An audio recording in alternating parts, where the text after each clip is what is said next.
And you probably know her because you've seen her on TV before. And one thing that's important to note is actually just recently in March, she was announced one of India's most 50 top influential women in media, marketing, and advertising by Impact magazine. So can we have a big round of applause for Shaili Chopra?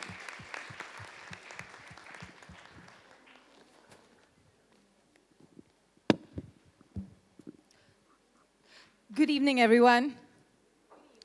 Good evening, everyone. It feels good coming on the stage right after a lovely laughter, buzzing laughter session. It sort of opens up everyone's pores, perhaps to more conversation.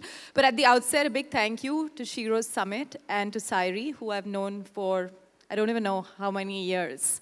How many years? The birth of every single thing that Sairi's done, I've tracked it as a journalist, and it's been a fascinating journey. Congratulations to everyone.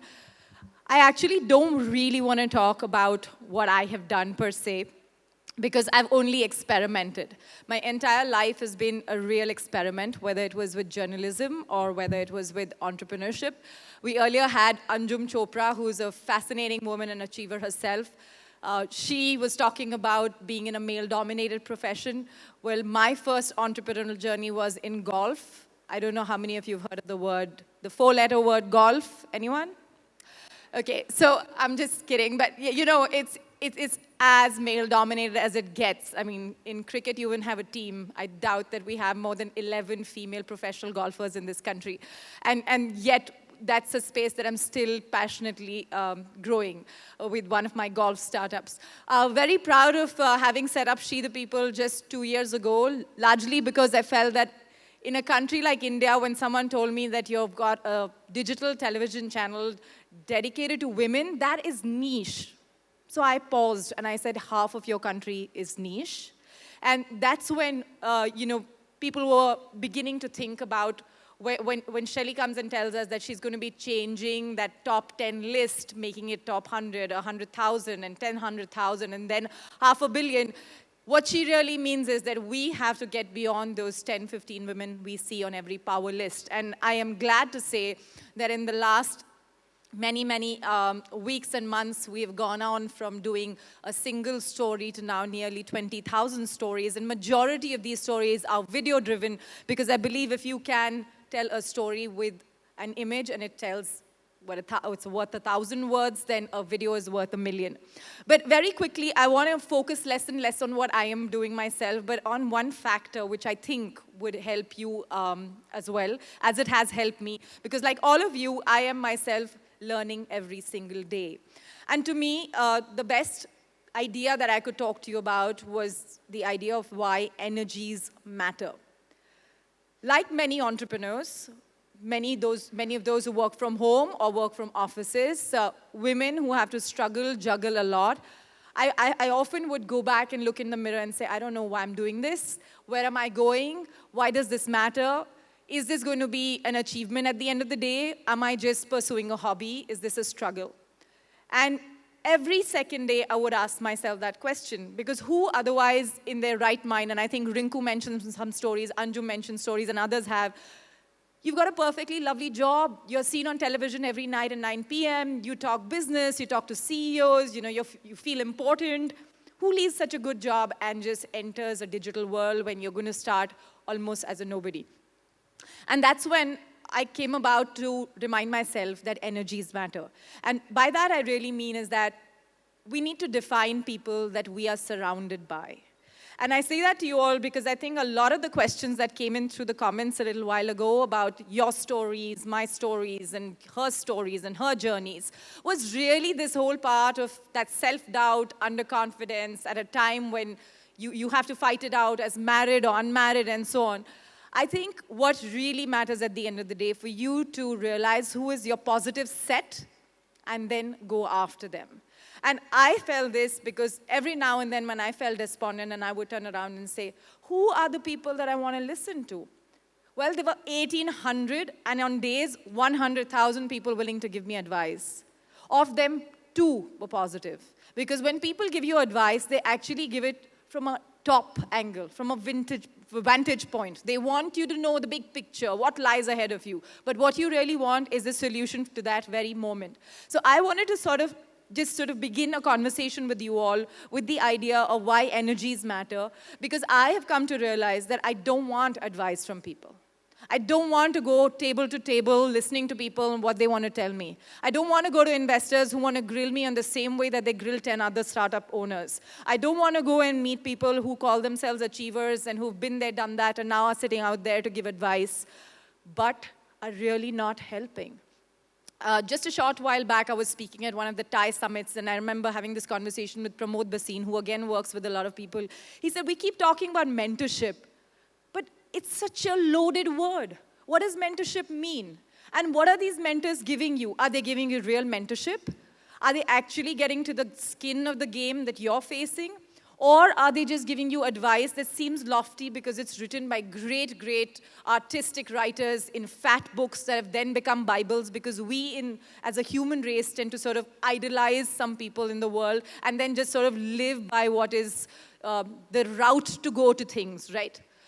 When people ask me, so you're a startup, what's your business model? Second question, are you funded?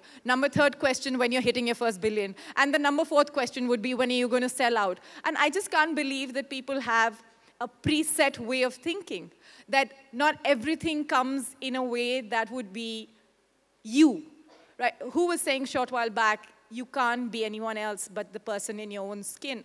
So I wanted to talk about that piece, that energies matter. Choose people that you're going to connect with, why you want to listen to them. Choose people who'll talk to you because of what you are, who you could really be, rather than try and dish out what might be a template, a set menu, and then have that conversation with you. I wouldn't want to take more time because I'm already told we're short on time and running late. So I am going to open this conversation. I'm very happy to talk about what I just lifted off as a leaf from my own book, because I said to you, I fail every single day. I go back to that mirror and say, why am I doing it? But luckily, the next morning, I'm back at it. So there must be some conversations that I'm having with some people who are making me go back to that story and why that story is coming to win every day in the form of She the People for me. If there are any questions, very happy to take them. I think the mics will find you there, yeah. I'm trying to come closer to you. Actually, I'm Shweta here. I had exactly the same question that you mentioned at the last, that there is some conversation that's keeping you motivated. After one failure, it's okay, you bounce back. After 2 failures, 3 failures, you bounce back. I'm a writer, so I know a lot of rejections keep getting you down. But what is it that keeps you motivated to go on and on every morning? You know, like I was saying earlier, when I say there's no set menu, by that I really mean is the fact that often when I am faced with failure, which by the way, as I shared with you, in some form or the other, it's every day. It's sometimes not being able to drop my son to school, or sometimes I just feel that I've not made the right Independence Day flag for him. I should have. Maybe I should have painted with him or taught him, or for that matter, just gotten to the next level of what phase I want my startup to be. You know, I have decided to listen to people who matter to me. And when I listen to those people, I think my belief returns, and returns with a bigger bang. A bit like a snowball. Every time you push it, it gathers more and gathers more. Not only momentum, it becomes larger, and therefore you become a harder nut to crack the next time. So I think when I look at failure personally, I've stopped sort of getting scared of it, right? And I don't think that it's easy to do that. I would say that realistically, a lot of this is tough, but what else would make me a stronger person? And what's my tomorrow if it's not with me, myself, right? So I think that if you listen to the people who matter to you and don't let lofty conversations or failures and successes of others become your own, I think there's a lot to learn. I'm not even going to say listen to people's stories. Of course, listen to them, because something that we do all the time. But often enough, it's just between you and you. And I think that's really the conversation that you need to have a lot more often. Hello. Hi, I'm Tanya. Hi.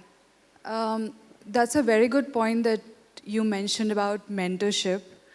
I feel as a woman who's worked in real estate and solar for 7-8 years, largely in the executive and mid-managed position, I have struggled a lot to figure out what kind of expectations as a woman I should have from my mentor. What are the right questions to ask? What are the points that as a woman you can put across your mentor and make sure that there is a relationship that builds up? I find that area very gray, and also there was a lot of, there is no clear data or information around it as far as I... You're absolutely right. And my number one suggestion, please don't Google it.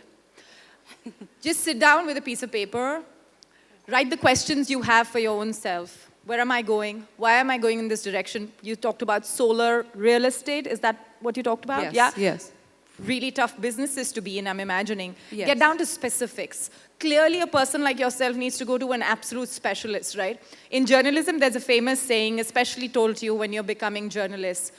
Either you're a specialist or you're a generalist. When I was starting out my career, there were very few journalists, especially women, because television was just about experimenting with India and vice versa. We were all told to be generalists. Today, the story is completely different. You have to be specialists to be able to offer something. And look where I'm speaking, at a platform that has a special focus, for example.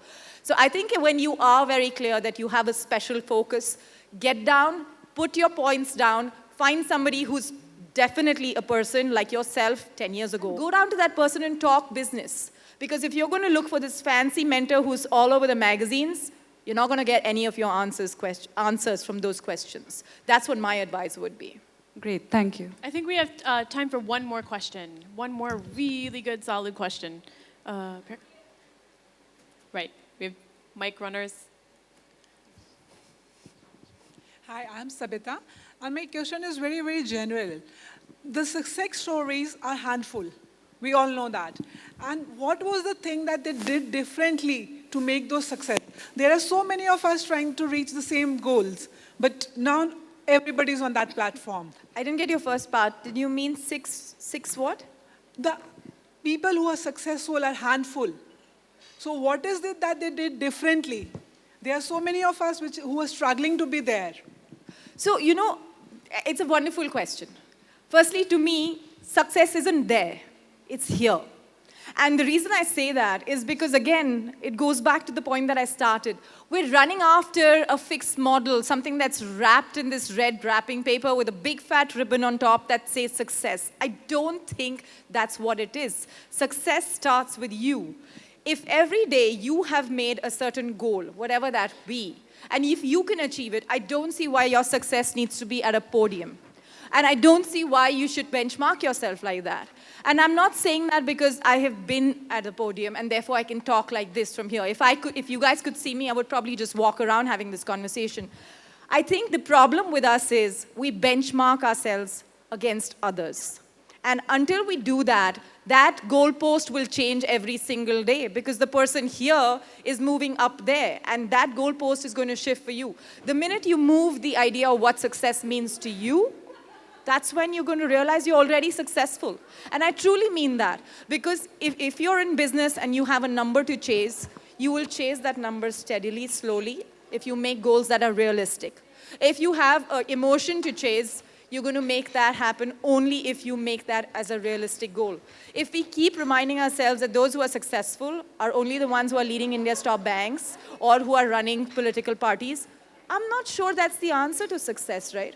I mean, today, we think that success is about positions, seats, ranking, and not about what matters to people. And if you look at any list, you pull up any single list in this country today, what is that list about? Power ranking is about the chair you're on, so please thank the chair, not the person. If you're talking about money lists, it's about the kind of money that you've earned or made or whatever. I think stories that celebrate people's ability to go from being self-built rather than silver spoon are success stories. Those are the stories you would look at. And which is why I am giving back a very general answer to a general question, because I really believe sometimes simple reminders like that can change the game. I, for one, have yellow Post-its all over my house, particularly on my mirror, because they remind me to do things and remind me to be myself and achieve goals that I can achieve rather than the ones that others are achieving. I hope that helps answer your question. But truly, I can't tell you, however simplistic that sounds, that is the only way to any success that you want, really. Thank you. Fantastic. Shaili, so thank much. you so much. I think that Thank was you. a very Thanks. honest and real conversation from somebody who has chased a space that she found for herself. So big round of applause for Shaili.